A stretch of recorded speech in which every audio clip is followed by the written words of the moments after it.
حضرت واصف علی واصف کا قول ہے کہ رزق صرف یہ نہیں کہ جیب میں مال ہو، رزق یہ بھی ہے کہ آپ کے ذہن میں اچھا خیال ہو۔ کبھی آپ نے غور کیا کہ جب زندگی آپ پہ بھاری بوجھ بن کر گزرتی ہے، آپ کے بہت سارے ارادے ٹوٹتے ہیں، خواب ٹوٹتے ہیں، آپ مایوسیوں کی دلدل میں چلے جاتے ہیں، کوئی خیال ذہن کو اچھا نہیں لگتا، اس وقت یہ طاقتور خیال اس کمزور خیال کے ساتھ فائٹ کرتے ہیں جو آپ کی اندر کی روشنی بجھا رہا ہوتا ہے۔ تو طاقتور خیال بھی ایک رزق کی طرح ہے۔ آپ کے ساتھ لائف میں جتنے بھی ایونٹس پیش آتے ہیں، جتنے انسیڈنٹس ہوتے ہیں، یہ آپ کی تلخ یادوں میں بدل جاتے ہیں، آپ کی پینفل میموریز میں بدل جاتے ہیں۔ پینفل میموریز کیا ہوتی ہیں؟ یہ سمجھ لیجئے کہ آپ کے ذہن کے برتن میں پڑے ہوئے کیچڑ کی طرح ہیں۔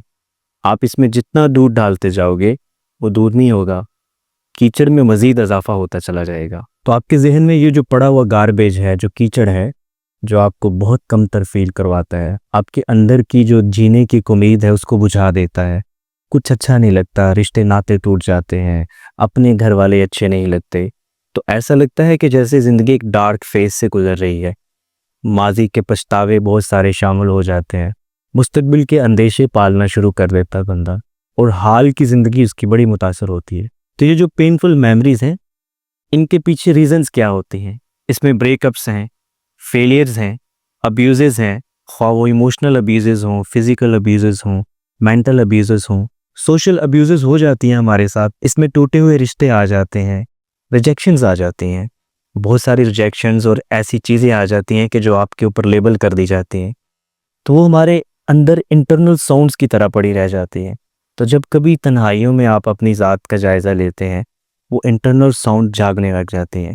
فار ایگزامپل بہت سارے لیبل کہ تم سے یہ نہیں ہوگا، احساس کمتری جنم دینے والی چیزیں آئیں گی، یہ ساؤنڈز آس پاس کے لوگوں کی طرف سے ہوتی ہیں جو وہ آپ پہ لیبل کر دیتے ہیں۔ ان تمام پینفل ساؤنڈز کو، انٹرنل ساؤنڈز کو ڈیلیٹ کرنے کے لیے، ان کو میوٹ کرنے کے لیے سائیکالوجی کی دنیا میں بہت ترقی ہو چکی ہے، بہت ساری ایسی تھیراپیز آ چکی ہیں، نیورو پلاسٹیسٹی ٹیکنیکس آ چکی ہیں جو آپ کی ان پینفل میموریز کو ڈیلیٹ کرنے کے لیے، میوٹ کرنے کے لیے استعمال کی جاتی ہیں۔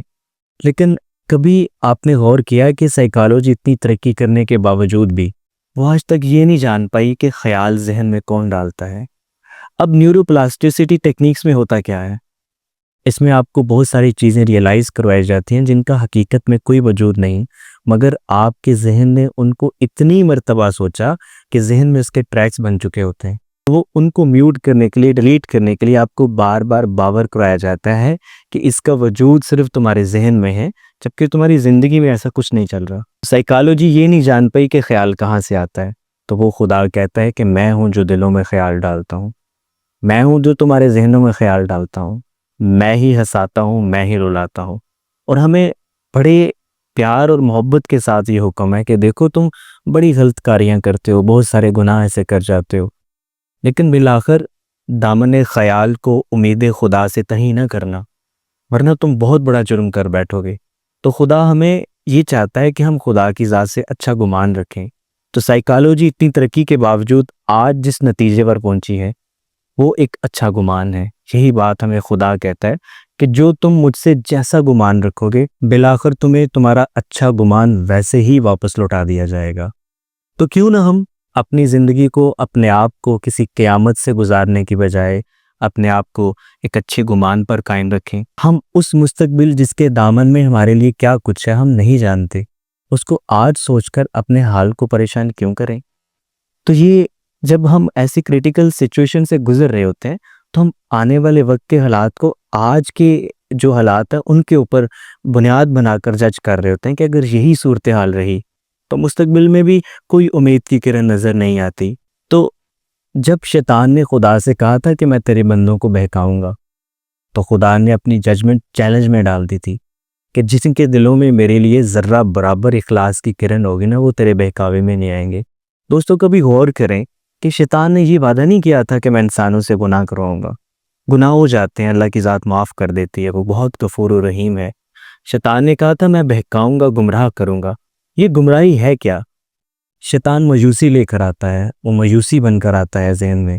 تو جب ہماری زندگی کسی آزمائش کے دور سے گزر رہی ہوتی ہے، اس وقت جو سب سے پہلا خیال ہمیں آتا ہے اور توڑتا ہے وہ یہی تو ہے کہ تیرا کوئی والی وارث نہیں ہے. دیر از نو گاڈ. اوپر کوئی تمہارا رحمان رحیم کریم رب نہیں ہے. ہاں اس وقت خدا نے کہا کہ جو میرے بندے ہوں گے وہ دھتکار دیں گے شیطان کے اس خیال کو کہ اے مردود جو خدا کا نام سن کر پیچھے ہٹ جاتا ہے.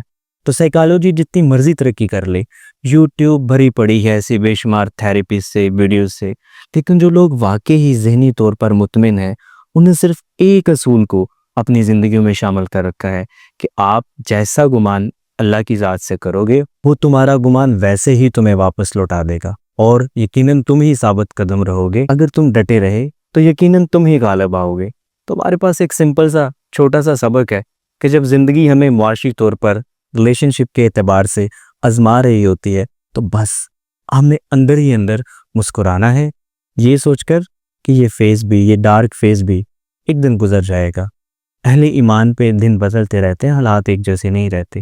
تو حالات خواہ کتنے ہی تلخ کیوں نہ ہو جائیں, ہمیشہ اپنے ذہن کے اندر, اپنے ذہن کے خانوں میں اچھی امید کے دروازے کھلے رکھنے چاہیے تاکہ ٹھنڈی ہوا کے جھونکے آتے رہیں اور یہ جو ہمارا خیال جس کو خدا رزق کہتا ہے یہ تر و تازہ رہے, اور ہم زندگی کے بہت سارے چیلنجز ایک اچھی انرجی کے ساتھ ان کا سامنا کر سکیں. تو جو لوگ اچھی انرجی رکھتے ہیں وہی دوسروں میں اچھی انرجی بانٹ سکتے ہیں, جو خود طاقتور ہیں وہی دوسروں کو اچھی طاقت ٹرانسفر کر سکتے ہیں. تو اچھے گمان پر قائم رہیے. اللہ ہمیں یہ توفیق دے کہ ہم اللہ کی ذات سے اچھا گمان رکھیں.